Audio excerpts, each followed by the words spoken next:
Hey guys, welcome back to another video. In this video we're going to be going over the 3 first perks in the defense category. This is a follow-up video to the video I released I believe 2 days ago, and this is going to be going over the tank perk, the health scavenger perk, and the medicine perk. These 3 perks are on completely different sides of the spectrum. The tank perk is on the lower scale of the spectrum, and the medicine perk is on the higher scale of the spectrum, but you also have health scavenger in there, which is kind of in the intermediate range. Now, the first perk I'm using is tank, and it's the first one in the defense category. It isn't good. I'm going to be honest with you. It is the first perk, so I wouldn't expect it to be good, but it is really bad. It actively gives you a disadvantage when you're entering a sword fight, and even when you're entering a bow fight, it gives you a slight advantage, and not much at all. Other than those 2 things, this perk doesn't do anything else. It gives you a bit more health and reduces your damage a bit. If I were to tweak this perk at all, I would give it a slowness 1 effect, but deal no negative effects to your sword. Now, I had a problem with this perk called heavy duty before its rebalance, because it was horrible because it gave you slowness 1. But if the tank perk maybe even threw in some sharpness in there, if you got an extra half a heart of damage and you had a bit extra HP, maybe it would justify giving someone slowness 1, and it would make it harder for you to engage in PvP fights when someone's running away. So it'd be really good in like the final zone, but even then you could get comboed easily. So 2 downsides, and I think it might be a balance change. It is the first perk, so you might not want to give it that much going for it, because sharpness 1 and extra health is quite a bit. Maybe if you increased like the heart number by a single heart and gave him slowness, that would be good as well. But as it is right now, it isn't balanced. When I hear tank, it makes me think of a big, heavy object moving towards you that is unstoppable. But this perk does not do that. It's a very weird thing where you deal less damage if you were using this perk than if you were using any other perk. Because with your health advantage, sure that you have 2 extra hearts, but that doesn't matter if you deal half a heart less every hit. You normally need like a lot of hits for killing a tier 5 person, and having a weaker sword is just making that many hits into many more hits. And it's just annoying when you are 10 times better than the guy and he's just running away and you can't kill him because you deal very little damage. And there's a teamer in the video behind you. I could have probably killed both of them in this situation if I were using any other perk. Because I had less damage, I couldn't even kill one of them. And that's saying something. Normally, if I see a teamer and I get the jump on them, I can kill at least one of them before dying, but in that situation, I didn't get either of them. I eventually did get the other one when he backed away from his teammate, but he got me so low health, and it took me ages to regen back to full because I have 2 extra hearts. If maybe they changed it to resistance instead of extra hearts, that would be better, but extra hearts right now is not doing it because it makes it feel like you have a longer regen time. Now, moving on to the next perk, Health Scavenger. People love this perk for some reason. In my opinion, I think it's decent, but I don't think it's as good as some people say it is. It gives you extra health or extra absorption hearts when you open a chest, but the chest has to be unopened. And you don't find many of those when you get into late game, so it doesn't help you at all in late game. It helps you a little bit in early game, but not enough to justify having no use in the late game.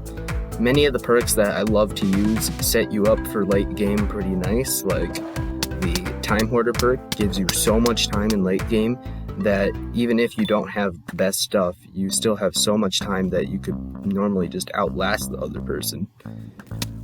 This Health Scavenger perk allows you to play really aggressive early on, which is a very fun play style, but if you're going for wins, it's not the best perk to use. If you're just messing around trying to get some kills as soon as you can and get like a high kill game, this might be a good perk, but even other perks can give you even more of an advantage for that type of gameplay. In my eyes, it might need a slight buff, maybe add an extra heart, or maybe they just need to bring down other perks. At the moment, I think that this could be a great middle ground, but I don't know where they want to take the perks. Do they want to take it even higher, or do they want to bring all the perks down? It depends on what the developers of the game want this to be, but right now it's a very average perk, and it's good for this fun playstyle of attacking people early on with an advantage. Late in the game, it doesn't give you anything, so if you're going for wins, I wouldn't use it. If you're going for kills early on in the game, then maybe use it. If you still want to use it after the downsides I presented to you, I'm going to give you a few tips if you are using this. I would advise to stay in one area and make sure all the chests are opened except like 1 or 2 on the outskirts. So if you do need that extra health bonus, you can just open it up and then just get back into the fight with extra HP. It's a very good strategy because people may chase you when they think you're weak and you turn around with 8 extra HP. It could be the changing tide of the battle, and it's really funny to see somebody be so confident and then their hopes and dreams are just shattered as soon as you turn around with extra absorption hearts. It doesn't help at all if you're not in an area you set up, because a lot of the chests are already looted. So I would advise finding an area that is in storm or close to the center of storm, and hopefully the corruption stays in that area and allows you to have the home field advantage for most of the game. But after you use your resources and you open all the chests that you spared behind, you still will have a disadvantage when you get into the very, very late game with the last like 2 or 3 people. It's a very strange playstyle that some people like. I personally think it was fun to use it, but not enough for me to play it. I have recently come across some players who use the medicine perk really well and execute it basically perfectly, and they are really annoying to face against because they can weaken you up, run away, gain back all their HP, and you're stuck there with like 2 or 3 hearts down, and they have the health advantage. It's a very weird playstyle, and in my opinion, I think it's bad because it ruins the challenge in the game, because you can just run away and you regain health twice as fast as the other person, and it makes it so that when you run away and avoid a battle, you get an advantage. Chronos is a battle royale, and battle royales that reward people not fighting and reward people from running away, in my opinion, are bad. The reason why I love Chronos so much is because it gives you so many lives, and it allows you to play a lot more aggressively and a lot more risky. It allows you to have fun by taking risks without as much of a disadvantage from dying. The medicine perk takes away from that risk and makes it so that every engagement you go into, you have a get out of jail free card. It's bad for the health in the game, in my opinion, and I talked about this in the State of Chronos video that I made.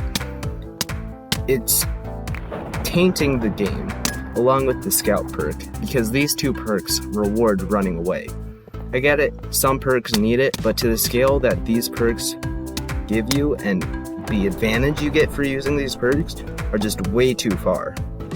And I think they need to be toned down a bit. Maybe if medicine was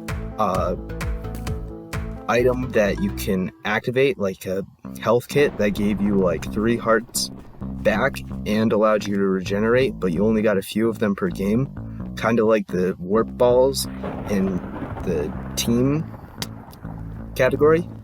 It's a bad perk for the game when you have this for the entire game, and it gives you an advantage against every single situation. But if you want to be a little jerk and just run around with this perk anyway, I can't stop you. I can just make your life agony when I find you in a game. So what I would advise doing when using this perk is run away. It's the best strategy. If you're weak, run away. If this guy is good at PvP, run away, and if he chases you, turn around with your health advantage. It's really easy to use, and it presents basically no risk, and it's easy for all skill levels. It has almost no skill to it. It doesn't require you to plan ahead, doesn't require you to conserve anything, and it's just a free perk. It's free health with no downsides at all. A lot of the perks, like weakening arrows, that are really good, have some sort of downside to it. Weakening arrows now deals no damage, but it gives weakness to your target if you shoot them. That's a really smart idea, and maybe they should do something similar with medicine to give it a downside, because right now it's so overpowered without a downside and still giving you double regen basically. It's really easy for you to run away, gain a lot of health, turn around, kill someone. The only time you can't do that is when the circle's really small. Even when the circle is closing down on the last 3 people, you normally still can run away, as you can see in the footage behind you. It's so dominant right now that if you know how to use it, you get so much free damage in on your targets that it's absurd. In my eyes, running away should be a last resort instead of a thing you should do all the time. Medicine, especially, and also Scout, both reward running away in almost every situation. It's bad for the health of the game, and it takes away from the excitement and fast-paced nature of this game. It's not the greatest thing if you want this game to be a fast and fun flurry of combat situations. Many games, like Darn Project, have this problem where running away gives you a disadvantage, and I love that factor. So, the game ended. I cut my rant a little bit short, but I hope to see you guys in the next video. I'm going to be going over the first 3 perks in the utility category next, and I'll see you guys there. Don't remember to like and subscribe. Do remember to like and subscribe. I'm a fool, and I'll see you guys later.